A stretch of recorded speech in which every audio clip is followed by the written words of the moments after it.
there, we will walk you through a few easy steps to get your account created on Mindex.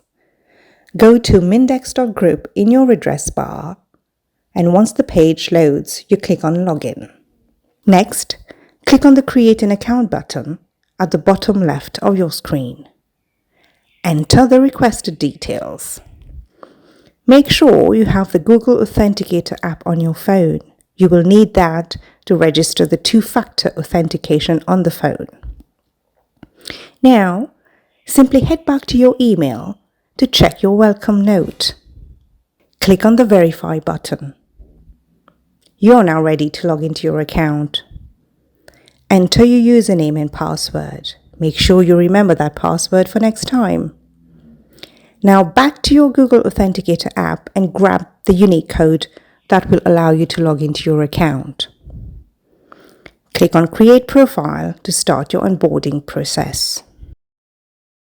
Now, select the type of user you are onboarding, either individual or company, and fill in your details. Click on Create. Your profile will appear. Click on Custody to start uploading your documents. These are KYC documents, so make sure you choose the correct ones.